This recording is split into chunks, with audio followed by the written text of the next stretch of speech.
대통령이란 자가 내란을 일으키고 나라가 어지럽다 못해 폭도까지 활개치는 시대가 된 것 같아 참으로 개탄스럽습니다.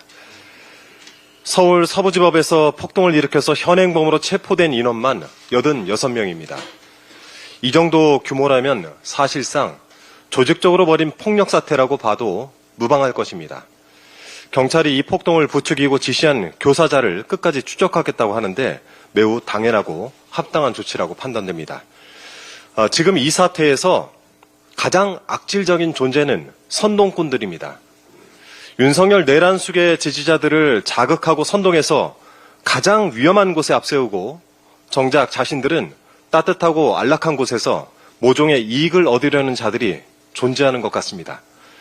오죽하면 고기방패라는 비인간적이고 섬뜩한 표현이 국민사회에서 회자되겠습니까? 이런 선동꾼들까지 발본색원해야 폭동이 완전히 근절될 수 있습니다. 그런데 여권의 몇몇 인사들이 그 선동꾼을 자처하는 것 같습니다.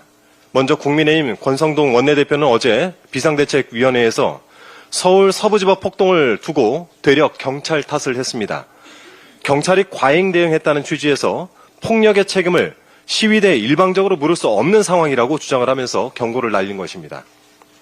폭력은 무엇으로도 정당할 수 없으며 특히 판사 집무실까지 난입하며 판사를 찾아 나선 폭도들의 폭력 행위까지 감싸기에는 논리도 빈약합니다. 그런데 이런 말도 안 되는 논리를 신남성연대라는 집단이 고스란히 받아서 선동을 이어가는 형국입니다. 이 단체는 유튜브 커뮤니티에 공지글을 올려서 경찰의 대응이 도를 넘은 폭력성과 비윤리적 행위로 시위자들의 감정을 극도로 자극했다라고 주장을 했습니다. 그러면서 경찰 행위와 관련된 자료를 수집하겠다고 합니다. 상황이 이러한데 본인들이 내세워서 뽑은 대통령이 내란을 일으킨 것도 모자라 그 대통령을 옹호하는 세력의 폭동까지 선동하고 있는 것입니까? 여기에 윤상현 의원은 서울 서부지법 폭동 사건의 트리거로 지목되고 있습니다. 지난 18일 서부지법 앞 윤석열 지지자들을 향해서 법원 담을 넘은 청년 17명이 유치장에 있는데 곧 훈방될 것이다 라는 취지로 발언을 했습니다.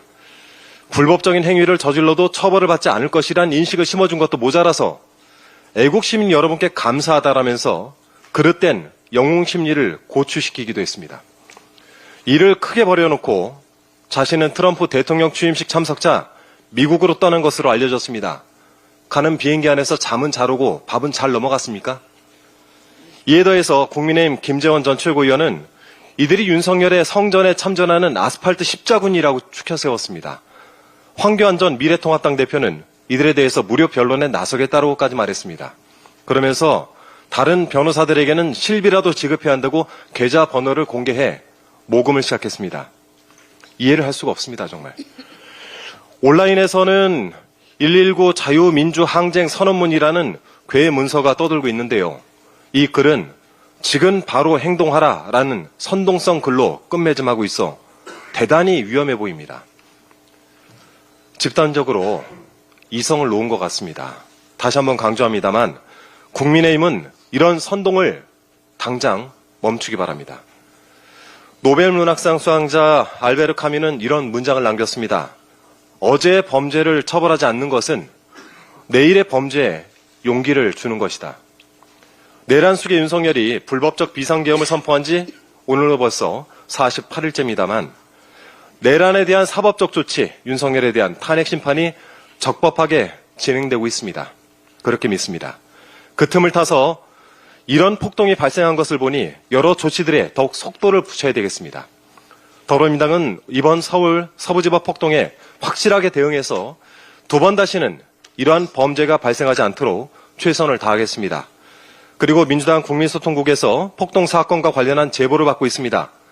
당시 현장 상황이 잘 담겨있는 현장 영상을 보유하거나 보신 분이 계시다면 메일 주소 더민주 gs.gmail.com으로 제보해 주실 것을 부탁드립니다. 이상입니다.